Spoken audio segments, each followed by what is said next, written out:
Situasi di Lebanon Selatan kembali memanas setelah Israel melancarkan serangan udara ke wilayah Kfar Tebnit, Nabatieh. Rekaman dari lokasi menunjukkan ledakan dan rudal yang menghantam sejumlah titik di kawasan tersebut. Serangan ini terjadi meski kesepakatan untuk mengakhiri konflik antara Amerika Serikat dan Iran telah diumumkan dan mencakup Lebanon. Namun militer Israel menegaskan akan tetap melanjutkan operasi terhadap ancaman yang mereka kaitkan dengan Hizbullah. Perkembangan ini menunjukkan bahwa ketegangan di Timur Tengah masih jauh dari kata berakhir. Tim redaksi Flash Media melaporkan.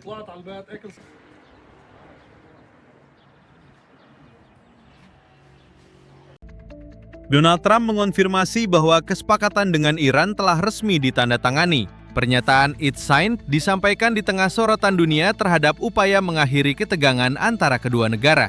Kesepakatan ini disebut menjadi langkah penting menuju stabilitas kawasan Timur Tengah dan berpotensi memengaruhi pasar energi global. Meski rincian lengkapnya belum dipublikasikan, pengumuman tersebut langsung menarik perhatian komunitas internasional dan pelaku pasar di seluruh dunia. Tim redaksi Flash Media melaporkan. You signed the deal?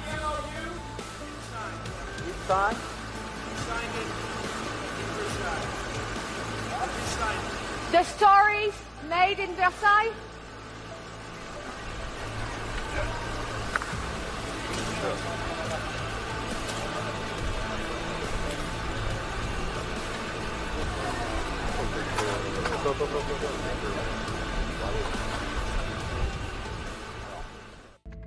Donald Trump resmi menandatangani kesepakatan dengan Iran untuk mengakhiri konflik yang telah berlangsung selama berbulan-bulan. Penandatanganan dilakukan dalam jamuan makan malam bersama Presiden Prancis Emmanuel Macron di Istana Versailles.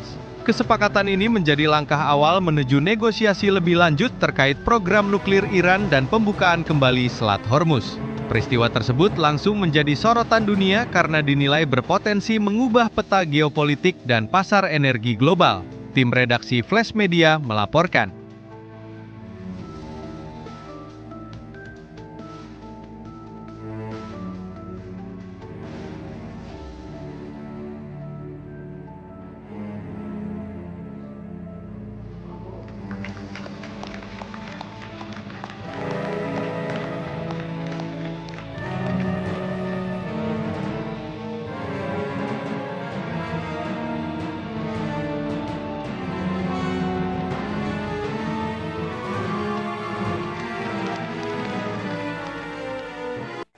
Bonjour.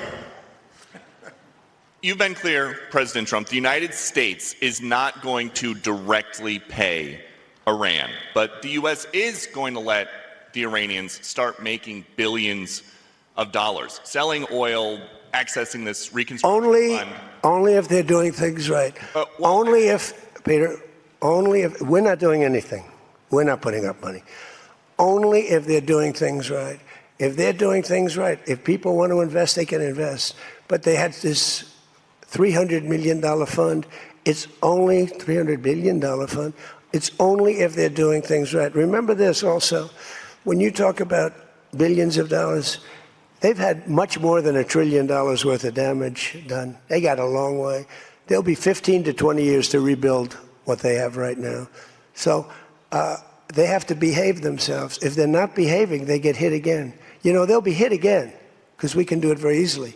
It's going to take a long way for them to build back their anti-aircraft stuff.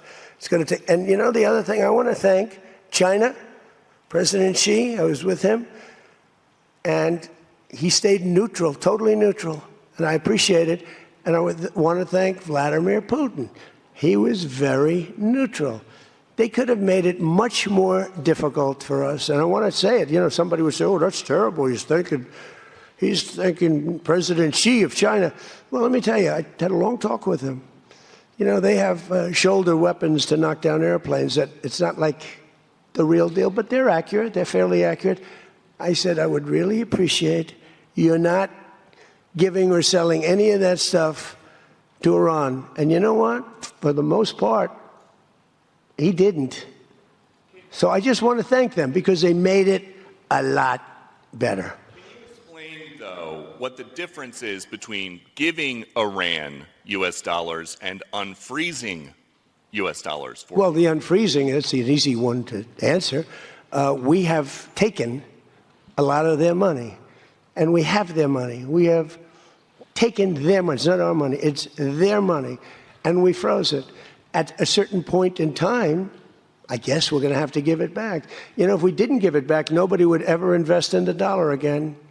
If you took their money, because I thought about it, you know, I'm not the most perfect person. I said to Scott, why do we keep their money? What the hell are we giving it back to them? But, you know, people from lots of nations, some nations we don't agree with, they have their money. The dollar's become very strong under me. And they don't want to have a little conflict with somebody and end up having the United States just take their money. So if you do that, you really don't have a system. What should we expect from the second stage of the negotiation from this memorandum? I don't know. It's a 60-day period or so. I think it's going to happen fairly on time. We've been both involved. I think they're going to want to get it done. Iran wants to get it done. They have to get back to business. And the relationship is now normalized. So I think it's going to go pretty quickly, Steve. Could go faster. Could take longer, too, but it could go faster. There's so much interest in the text of the document. Why not release the document? Oh, I will. Why not release it? Well, before because Friday? I'd like to get a formal setting first before we do that. But I have no problem with that. It's a good document. Here's what it says. Iran will never have a nuclear weapon. That's what it says. It won't have one. To buy, to develop, they will not have a nuclear weapon. And I would say that's about 99.9% of what I wanted, because we couldn't let that happen. You couldn't let that happen. And they won't have a nuclear weapon. Now, in addition to that, the Strait is going to be open toll-free. And it's toll-free beyond the 60 days. It's not, somebody said, oh, it's toll-free for, no. It's toll-free, period. When it opens permanently, it'll be toll-free. I want to congratulate our Navy because the naval blockade was unbelievable. But I'll not only release it, I'll probably have a press conference and read it to you word by word so that the press covers it accurately. Because it's a very important document, and unlike Obama, who could have destroyed the Middle East with a horrible JCPOA, it is the worst agreement. That was a road to a nuclear weapon. Mine is a wall against a nuclear weapon. I mean, I see these people say, but we already had one. That was the worst. He paid a fortune for it. We paid nothing. We don't pay. There was some statement, we're going to spend $300 million. No, we're not. We're allowed to go and invest if we wanted to someday in the future. We have no obligation whatsoever. It could be that Iran will turn out to be successful when they have oil. But if we left a week ago, just left, before the last two attacks, it would have taken them 20 years to rebuild Iran. So, but I'll go over the document with the media in a couple of days.